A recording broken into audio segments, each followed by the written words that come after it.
दरअसल उन दिनों मैं एक होमगार्ड की नौकरी करता था और वो मेरे पहले कुछ दिन थे तो उनके अंदर घबराहट होना लाजमी सा होता है।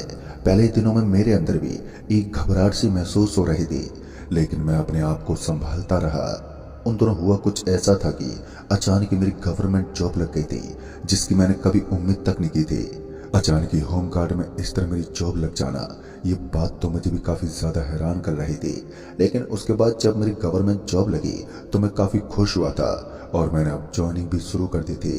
मेरे घर वाले भी मेरी सरकारी जॉब को लेकर काफी ज्यादा हैप्पीनेस फील कर रहे थे। लेकिन कहते हैं ना, जब कोई अच्छी चीज होती है तो उसके साथ ही कुछ बुरा जरूर निकलता है। जैसे कि जब समुद्र में समुद्र मंथन किया गया था तब अमृत के साथ साथ जहर भी निकला था। ऐसा ही कुछ मेरी जिंदगी के साथ हुआ था। जब मैंने जिंदगी में अमृत प्राप्त किया, यानी कि जॉब प्राप्त की थी, तब जाकर मुझे भी एक भयानक दौर से गुजरना पड़ा था। तो आइए जानते उसी से जुड़ी एक डरावनी कहानी। दोस्तों, ज्वाइनिंग के लिए मुझे बड़ी खुड़ी नाम की एक सिटी से अरोड़ाबाद के लिए निकलना था। ये दोनों ही शहर काफी ज्यादा जाने पहचाने थे और यहीं पर मुझे वहां के विधायक के घर की ड्यूटी ज्वाइन करनी थी। मैं उनका होमगार्ड था, लेकिन उनका घर जिस इलाके में बना हुआ था वो काफी ज्यादा वीरान इलाका था और साथ ही साथ वहां पर विधायक का रहना भी काफी कम ही हुआ करता था। लेकिन उस दिन मैं सफर करने के लिए निकला था और विधायक के घर की ड्यूटी भी ज्वाइन करने पहुंचा था। तो मैं जल्दी से अपना सारा सामान पैक करके अपने घर से निकल ही पड़ा। जाते समय मॉम ने मेरे मुंह में जानबूझकर दही पिला दिया था। मम्मी का मानना था कि दही पीने से हमारा जो सफर होता है वो काफी ज्यादा शुभ माना जाता है। खैर, मैं इन चीजों को कुछ खास विश्वास नहीं करता था, लेकिन मेरी मम्मी रोज रोज नए नए टोटके लेकर घर में लग जाती थी, जिसके लिए मैं मम्मी पर काफी ज्यादा गुस्सा करता था। लेकिन मुझे क्या पता था कि एक दिन मैं अपनी जिंदगी की कयामत को देखूंगा। रात गहरी हो चुकी थी। मुझे सुबह 10 बजे तक तो अपनी ड्यूटी ज्वाइन करने के लिए पहुंचना ही था। फिर मैं अपने घर से निकला और रेलवे स्टेशन पर पहुंच गया। रेलवे स्टेशन पर पहुंचा तो वहां पर भी काफी ज्यादा मुसाफिर थे और कदम रखने तक की जगह नहीं थी। वैसे भी मेरा तो काफी लंबा सफर था तो मुझे तो सीट मिलना तय था। उसके बाद मैंने लोकल बोगी की एक सीट पर बैठना सही समझा। जब ट्रेन स्टेशन पर पहुंची तो मैं धक्का मुक्की करके किसी तरह उस ट्रेन के अंदर पहुंच गया। जब मैं ट्रेन के अंदर पहुंचा तो मैंने देखा कि ट्रेन में तो काफी ज्यादा भीड़ थी और वहां बैठने तक की कोई जगह नहीं थी। लेकिन मैं ये भी जानता था कि कुछ दूर और ट्रेन आगे चलने के बाद मुझे बहुत आसानी के साथ सीट मिल जाएगी, क्योंकि सभी लोग अपनी अपनी मंजिल या फिर यूं कहें कि अपने अपने स्टेशन पर उतर जाएंगे। फिर उसके बाद मैं ट्रेन में दरवाजे पर खड़ा होकर यहीं पर सीट खाली होने का इंतजार करने लगा। मैं अभी गेट पर बैठा था, इसलिए बाहर की हवा लगातार मेरे जिस्म को छूते हुए निकल रही थी। कुछ देर और ट्रेन आगे चलने के बाद 3-4 स्टेशन आए और फिर जाकर ट्रेन में लोगों की भीड़ कम हुई। ट्रेन के अंदर जैसे लोगों की भीड़ कम हुई तो उसके साथ ही मुझे भी ट्रेन में बैठने के लिए एक सही जगह मिल गई और फिर मैं खिड़की वाली सीट पर जाकर आराम से बैठ गया। अभी मैं आगे के सफर के बारे में सोच रहा था कि आगे क्या होने वाला है।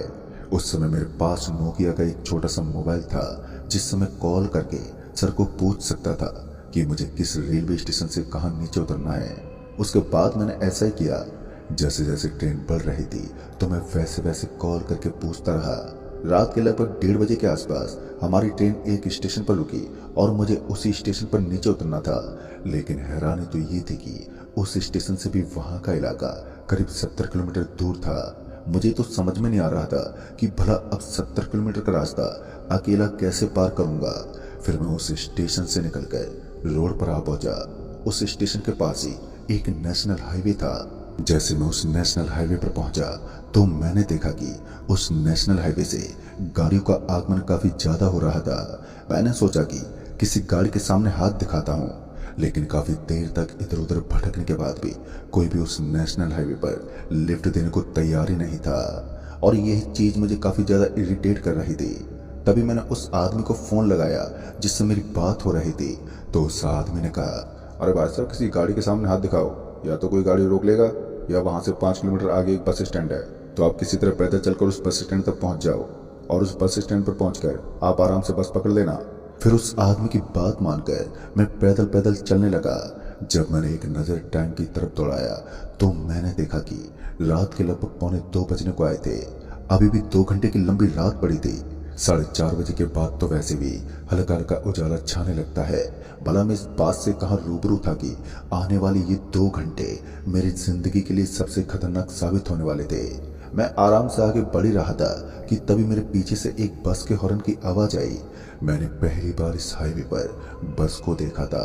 वैसे तो काफी गाड़ियां गुजर रही थी, लेकिन जैसे मैंने इस बस को यहाँ से गुजरते हुए देखा तो मैंने उस बस के सामने झट से अपना हाथ दिखा दिया। ताजुब की बात तो ये थी कि जहां इतनी देर से मुझे कोई गाड़ी वगैरह नहीं मिल रही थी, तो अचानक इस बस का मुझे यूं मिल जाना हैरान कर रहा था, क्योंकि बस ड्राइवर ने भागती बस को एकदम से ही रोक दिया। जैसे ही बस का ब्रेक लगा तो मैं जल्दी से भागता हुआ बस के पास पहुंच गया और मैं बिना कुछ सोचे समझे बस का हैंडल पकड़कर झट से बस के अंदर चढ़ गया। और जब मैं बस में पहुंचा तो मैंने उस बस ड्राइवर से कहा, अरे भाई साहब, क्या ये बस अरोड़ाबाद के लिए जाएगी? तो उसने अपनी गर्दन को हाँ में हिलाया, लेकिन जब मैंने अपने पीछे की ओर देखा तो मैंने पाया कि उस बस के अंदर काफी कम लोग थे। वो एक सरकारी बस थी और सरकारी बस के अंदर लोगों को कम देखकर मुझे सच में बहुत ज्यादा अजीब लगा। भला ऐसे कैसे मुमकिन था कि कोई रोडवेज बस इतनी ज्यादा खाली जा सके। उस बस के अंदर मेरे अलावा 7 जने और थे जो बहुत ही जल्द अपने अपने स्टैंड पर उतरने वाले थे। फिर कुछ दूर आगे जाने के बाद बस एक कच्चे रास्ते की तरफ मुड़ गई। आगे के रास्ते में मैं कुछ नहीं जानता था, तो मैं चुपचाप बस में बैठा रहा, क्योंकि मुझे तो अरोड़ाबाद उतरना था। बस को उस तरफ बढ़ता देख एक बार के लिए मैं विंडो से चारों ओर देखता रहा, तो मैंने देखा कि बस के चारों तरफ तो मुझे केवल और केवल खामोशी और सन्नाटा ही नजर आ रहा था। वो बस अभी एक ऐसे इलाके में प्रवेश कर चुकी थी जहां से डर और खौफ की शुरुआत होती थी। हालांकि अभी भी मैं इस बात के बारे में बिल्कुल अनजान बैठा हुआ था, और जब मैंने ध्यान से बाहर की तरफ देखा तो वहां किसी जंगल की तरह लंबे लंबे पेड़ थे, और शायद ये कोई जौहर था जिसे छोटे जंगल के नाम से भी नवाजा जाता है। और अभी मैं उसी जगह को देख रहा था कि तभी बस अचानक से एक झटका खाने लगी, और बस के झटका खाते ही पता नहीं क्यों लेकिन बस एकदम से वहीं पर रुक गई। एक सुनसान इलाके में बस को इस तरह रुकता देख मैं कुछ समझ नहीं पाया और बस से नीचे उतर गया, क्योंकि बस के ड्राइवर और कंडक्टर बस से नीचे उतर चुके थे। और उसके बाद जैसे मैं बस से नीचे उतरा तो मैंने देखा कि बस का एक टायर गड्ढे में फंसा हुआ था, लेकिन वो इतना गहरा गड्ढा भी नहीं था कि बस जरा से भी आगे ना हिल सके। उस बस को इस तरह वीरान इलाके में खड़ा देख मेरे दिल की तो धड़कनें तेज हो रही थी। अब तक मैं बहुत ज्यादा डर गया था कि कहीं बस को कुछ ज्यादा प्रॉब्लम तो नहीं हो गई है। फिर मैं बस के कंडक्टर के पास पहुंचा और उनसे कहने लगा, अरे भाई सर, इस बस को क्या हो गया और ये आगे क्यों नहीं बढ़ रही है? तो कंडक्टर ने एक अजीब सी आवाज में जवाब देते कहा, अभी बस में कोई प्रॉब्लम हो गई है और हम इसे ठीक करने की कोशिश कर रहे हैं। अगर बस की प्रॉब्लम ठीक नहीं हुई तो आज रात हमें यहीं रुकना होगा। उस कंडक्टर की बात सुनकर मैं वापस से बस के अंदर पहुंच गया और बस में ही बैठ गया। अंदर बहुत जोर की गर्मी हो रही थी, इसलिए मुझे बस के अंदर घुटन सी लगने लगी। अब ना ही तो मैं बस से नीचे उतर सकता था और ना ही मुझे बस के अंदर ठीक महसूस हो रहा था, क्योंकि कंडक्टर ने मुझे मना किया था कि मुझे बस से नीचे नहीं उतरना है। जब कंडक्टर ने मुझे बस से नीचे उतरने के लिए मना किया तो मुझे उसकी वो बात थोड़ी अजीब लगी। भला वो मुझे बस से नीचे उतरने से मना क्यों कर रहा होगा? मैं यही सोचकर बस में बैठा था। मैं कुछ देर तक तो बस के अंदर बैठा रहा, लेकिन मैं कहाँ उस बस के अंदर इतने टाइम तक रुकने वाला था। थोड़ा सा टाइम देखकर ही मैं उस बस से तुरंत ही नीचे उतर गया। फिर जब मैं उस बस से नीचे उतरा था तो मैंने देखा कि मुझे वहां अब कोई भी नजर ही नहीं आ रहा था। उस बस का कंडक्टर और ड्राइवर दोनों ही वहां से गायब हो चुके थे। अब तो मैं और भी ज्यादा डर गया। एक तो ये वीरान इलाका और ऊपर से मैं इस तरफ फंस गया था। ना ही तो मुझे वो कंडक्टर दिख रहा था और ना ही दूर दूर तक उस ड्राइवर का कोई अता पता था। मैं बहुत ही ज्यादा घबराया हुआ था। पहले तो मैं इधर उधर टहलते रहा, लेकिन मुझे कोई नजर ही नहीं आ रहा था। सब कुछ एकदम सुनसान पड़ा था।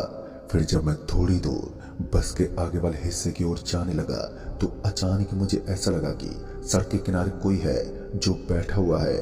गर्मियों का मौसम था और सड़क के किनारे बैठना कोई बड़ी बात नहीं थी।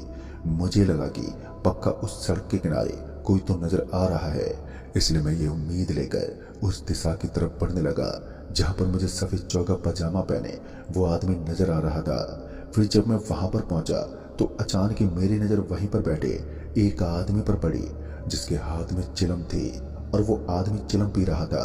तो उसके बाद जब मैं उस आदमी के पास पहुंचा तो उसने मुझे एक अजीब सी भाषा में कहा। मुझे ये भाषा समझ में नहीं आई, लेकिन मुझे इतना समझ में आ गया था कि वो आदमी से जानना चाहता है कि मैं कौन हूँ और इतनी रात को भला इस सुनसान पड़ी रोड पर क्या कर रहा हूँ।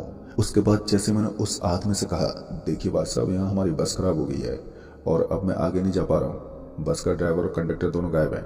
मुझे लगा कि यहाँ कोई बस का मुसाफिर या फिर कंडक्टर और ड्राइवर होगा, इसलिए मैं यहाँ तक आ गया, वरना मैं यहाँ तक ना आकर आराम से बस में भी बैठ सकता था।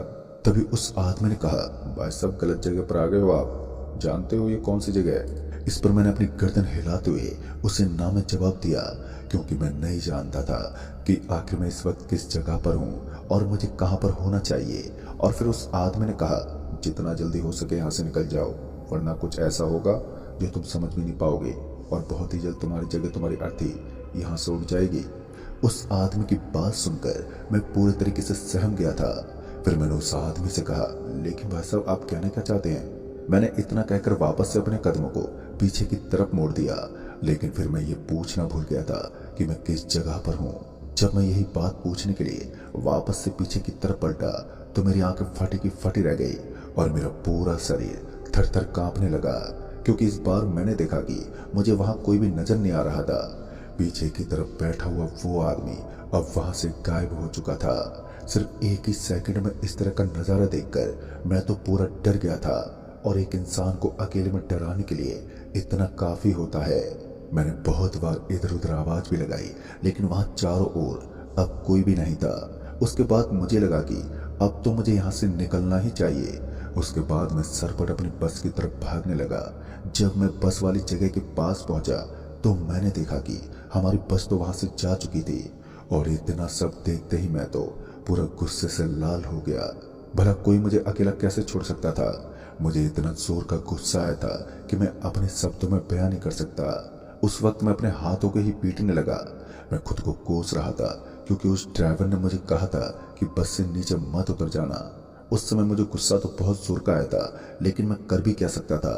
फिर मैं सड़क के किनारे किनारे चलने लगा, क्योंकि यहाँ से पैदल चलना ही अपने लिए सही रास्ता था। इसके अलावा मेरे पास दूसरा कोई चारा नहीं था। मुझे लगा कि रात में गुजरने वाली किसी गाड़ी को रुकवा कर उसके अंदर बैठ जाऊंगा, लेकिन साला आज तो किस्मत ही खराब निकली। उस भयंकर बड़ी खाली जगह में मुझे कोई गाड़ी तो छोड़ो, दूर दूर तक कोई परिंदा भी नजर नहीं आ रहा था। यहाँ तक किसी जानवर का भी वहां कोई नामो निशान नहीं था। उसके बाद मैं आगे पैदल पैदल चलता रहा, और वहां से थोड़ा दूर आगे जाने के बाद मुझे एक बड़ा घना जंगल नजर आने लगा। वो जंगल इतना ज्यादा घना था कि उसे देखने मात्र से ही हर किसी को डर लग जाए। बड़े बड़े लोग भी उस जंगल को रात में इस कदर देखकर कांप उठते हैं। उस समय रात के शायद 3 बजने को आए थे। मैं अपने कदमों को उस जंगल की तरफ बढ़ाने की कोशिश तो कर रहा था, लेकिन दूसरी तरफ मेरा मन ये बोल रहा था कि मुझे उस जंगल के अंदर अपने कदम नहीं पटकने चाहिए, मगर यहाँ से आगे बढ़ने का भी यही केवल एक मार्ग था। इसलिए मुझे ना चाहते हुए भी उस डरावने जंगल के अंदर अपने कदम पटकने पड़े। मेरे कदमों से मेरे कदमों की आवाज गूंज रही थी। फिर उसके बाद मैंने उस जंगल के अंदर प्रवेश किया तो वहां का सन्नाटा तो टूटने ही लगा था। साथ ही साथ ऐसा लग रहा था मानो इस जंगल को खाली पड़े आज कई साल बीत चुके हैं, क्योंकि जंगल के अंदर मौजूद सारी की सारी लकड़ियां इधर से कटी फटी पड़ी थी और अब वो मिट्टी बन चुकी थी। उस घोर जंगल को देखने मात्र से ही ऐसा लग रहा था जैसे इसमें कोई नहीं आता। काफी सहजता से मैं उस जंगल के अंदर घुस तो गया था, लेकिन अब बारी थी कयामत से सामना करने की, क्योंकि मैंने देखा कि सड़क के बीच में एक गहरा गड्ढा बना हुआ था, और उस गड्ढे को दूर से देखने पर ही ऐसा लग रहा था जैसे उसके अंदर कुछ है। फिर धीरे धीरे मैंने अपने कदमों को उस गड्ढे की तरफ बढ़ाने शुरू कर दिए, और वो गड्ढा भी अजीब सी हरकतें कर रहा था। ऐसा लग रहा था मानो उसके अंदर लाल लाल कोई चीज है जो इधर से उधर उछल रही है। फिर जब किसी तरह मैं उस गड्ढे के एकदम करीब पहुंचा तो उस गड्ढे के एकदम पास जाते ही मैंने देखा कि वहां पर मुझे लाल रंग के लावे की तरह कुछ उबलता हुआ नजर आ रहा था। ऐसा लग रहा था मानो ये लावा ही है जो जमीन से निकल रहा है। उस वक्त मैंने ये सोचकर इस चीज को नजरअंदाज कर दिया कि भला मुझे इस चीज से क्या तकलीफ होगी, और फिर मैं अभी आगे बढ़ने ही वाला था कि मेरे दोनों पैर एकदम से जम गए, और उसके तुरंत बाद ही मेरा शरीर बहुत ही सहजता के साथ पीछे की तरफ जाने लगा। ऐसा लग रहा था मानो कोई मेरे शरीर को पकड़कर पीछे की तरफ खींच रहा है। ना जाने मैंने अपने शरीर को रोकने की कितनी ज्यादा कोशिश की, लेकिन अब तो ऐसा लगने लगा था जैसे कि मेरा जिस्म अब कंट्रोल में नहीं है। बहुत ज्यादा कोशिश करने के बाद भी मैं अपने शरीर को अपने काबू में नहीं कर पा रहा था। पता नहीं क्यों, लेकिन अचानक ही मेरा पैर फिसल गया और फिर मैं धड़ाम से उसी गड्ढे के अंदर समा गया, जिसके अंदर मुझे आग से उबलता हुआ लावा नजर आ रहा था। और जैसे मैं उसके अंदर गिरा तो मेरी आंखें बंद होने लगी। मुझे ऐसा लग रहा था मानो मैं आसमान की ऊंचाई से गिर रहा हूँ। फिर कुछ देर के लिए मुझे चक्कर आने लगे और मैं अपनी आंखों को खोल नहीं पा रहा था। थोड़ी देर के बाद मैं धड़ाम से एक जगह पर गिर पड़ा और जब मुझे ऐसा महसूस हुआ कि अब मैं एक जगह पर स्थिर हूँ, तो मैंने धीरे धीरे अपनी आंख खोली। और जैसे मैंने अपनी आंखें खोली तो मैंने कयामत से भरे हुए एक नज़ारे को देखा, जिसे लोग सिर्फ बुरा सपना कहते हैं। आज उसी सच्चाई को मैं अपनी आंखों के सामने हकीकत में देख रहा था। लंबे लंबे सींग और लाल लाल चेहरा लेकर कुछ अजीब से टाइप में नजर आने वाले शैतान वहां पर घूम रहे थे। और उसके बाद जब मैंने अपने आप को देखा तो मैंने पाया कि मेरा पूरा शरीर जकड़ा हुआ था। ऐसा लग रहा था कि किसी ने मुझे बांध दिया हो, लेकिन मेरे शरीर पर तो मुझे कोई रस्सी वगैरह नजर ही नहीं आ रही थी। उसके बाद मैंने अपने आप को हिलाने की बहुत ही ज्यादा कोशिश की, लेकिन मेरा पूरा शरीर जमा रहा। फिर कुछ देर के बाद वो सभी शैतान एक एक करके वहां से निकलने लगे और फिर उन्हीं में से एक शैतान मेरे पास आया और मेरा हाथ पकड़कर धीरे से बोला, स्वागत है तुम्हारा हमारे इस प्रेत लोक में। ये सुनते ही मेरे शरीर में एक बिजली सी दौड़ गई। उसके बाद उस गंदी शक्ल वाले प्रेत ने एक डरावनी आवाज में कहा, चिंता मत करो, तुम्हें मैं बहुत आसान मौत दूंगा, ज्यादा दर्दनाक मौत नहीं। लगता है तुम भूल गए थे कि इस जंगल के अंदर अपने कदम पटकना अपनी मौत को दावत देने जैसा होता है। फिर उस आदमी ने बताया कि यहाँ से जिंदा जाने के लिए तुम्हें काफी ज्यादा मशक्कत करनी पड़ेगी। फिर मुझे ऐसा लगने लगा कि जहाँ पर रोशनी होती है वहां पर इन शैतानों की कोई मौजूदगी नहीं होती। जहाँ अंधेरा होता है वहीं पर वो टिक सकते हैं। इसका मतलब तो साफ था कि मुझे किसी भी तरह से सूरज उगते यहाँ से निकलना होगा। और सूरज को उगने में अभी भी 1.5 घंटे का समय बचा हुआ था, इसलिए मैं अभी तो वहीं पर बैठा रहा। मैंने कभी सोचा नहीं था कि मैं अपनी जिंदगी का एक ऐसा सफर भी कर लूंगा जिसमें मैं पूरी तरह पाताल लोक के भयानक शैतानों के बीच फंस जाऊंगा। फिर उसके बाद मैंने अपने शरीर को हिलाने की बहुत ही ज्यादा कोशिश की, लेकिन मैं तो पूरी तरह से असमर्थ रहा। पता नहीं क्यों, लेकिन अब मुझे मेरे गले में जलन लग रही थी। मैंने अपने हाथ से अपने गले को टटोला तो मुझे याद है कि मेरे गले में हनुमान जी की एक माला है और कुछ शैतान तो मेरे करीब तक नहीं आ रहे थे। इसका मतलब तो ये भी था कि उन शैतानों के अंदर भगवान हनुमान जी का काफी ज्यादा खौफ था। मैं ऐसी चीज का फायदा उठा सकता था। धीरे धीरे अब समय बीतने लगा और अब वो शैतान मुझे अर्थी पर चढ़ाने वाले थे, या फिर यूं कहें कि वो सभी मेरी बलि देने वाले थे। क्योंकि वहां के इलाके को देखकर ऐसा ही लग रहा था कि यहाँ के सारे शैतान इंसानी मांस और इंसानी हड्डियां खाते हैं। और उसके बाद मैं अपनी जान बचाने के खातिर भगवान हनुमान जी का हनुमान चालीसा पढ़ने लगा, क्योंकि मैं हनुमान जी का काफी बड़ा भक्त था और आए दिन भगवान हनुमान जी का पूजा पाठ और हनुमान चालीसा पढ़ा करता था।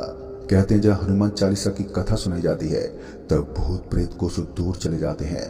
पहले तो मैंने अपनी आंखें बंद कर ली और उसके बाद मेरे मन में आने वाले भगवान हनुमान जी के कुछ मंत्रों का उच्चारण करने लगा, जो मुझे काफी ज्यादा ढंग से आते थे। कुछ देर तक तो मैं अपने मुंह से भगवान हनुमान जी के मंत्रों को गाता रहा, लेकिन उसके बाद मुझे ऐसा लगने लगा कि अब मेरा शरीर किसी आग की भट्टी की तरह जलने लगा है। पूरा शरीर गर्म हो चुका था और तभी अचानक ही मेरा पूरा का पूरा शरीर एकदम से सुन्न पड़ने लगा और पूरे बदन में एक बिजली सी दौड़ने लगी। मुझे अपने कान में बहुत तेज चिल्लाने की आवाज भी सुनाई दे रही थी। उस वक्त मैं काफी ज्यादा डर चुका था, लेकिन इसके बावजूद भी मैंने अपने मुंह से निकलते हुए मंत्रों को बंद नहीं किया और हनुमान चालीसा का पाठ करता रहा। फिर कुछ देर के बाद पता नहीं क्यों, लेकिन मेरी आंखों में एकदम से जलन होने लगी और फिर मुझे ना चाहते हुए भी अपनी आंखों को खोलना पड़ा। जैसे ही मैंने अपनी आंखें खोली तो मैंने देखा कि मैं वापस से उसी जगह पर आ गया था जिस जगह पर मुझे लाल लाल रंग का एक गड्ढा नजर आया था, जिसके अंदर आग की तरह लावा दिख रहा था। अब तक मेरे फोन की घंटी बजने लगी थी, यानी कि अब नेटवर्क इश्यू भी नहीं था। मैंने फोन उठाया और जब सामने से आवाज आई तो वो मेरी जॉब वाले मैनेजर ही थे। जब मैंने बात की तो उन्होंने कहा, आप चिंता मत करो, आप चुपचाप बिना डरे उस जंगल से बाहर आ जाओ, तब तक मैं आपके पास कुछ लोगों को भेज देता हूँ। और उसके बाद लगभग 1-1.5 घंटा बीत गया, तब जाकर एक आदमी अपनी बाइक लेकर मेरे पास पहुंच गया और मुझे सही सलामत मेरे मंजिल तक ले गया। दोस्तों उस दिन मैं खुद को बचाने में सफल रहा, लेकिन मुझे उस चीज का भी सामना करना पड़ा जो मेरे लिए काफी ज्यादा दर्दनाक थी। पता नहीं उस जंगल के कौन कौन से राज हैं जिनके बारे में मैं नहीं जानता था, लेकिन फिर वही के एक आदमी ने मुझे बताया कि उस जंगल के नीचे एक भूत लोक है और उस पाताल लोक के अंदर भूत प्रेत रहते हैं, लेकिन वो भूत पिशाच वहां से गुजरने वाले किसी भी इंसान को जिंदा नहीं छोड़ते। फिर तुम जिंदा कैसे बच गए, ये तुम्हारी किस्मत है। दोस्तों उस दिन के बाद मैं कभी भी उस जंगल जैसे रास्ते से गुजरने की कोशिश नहीं करता हूँ।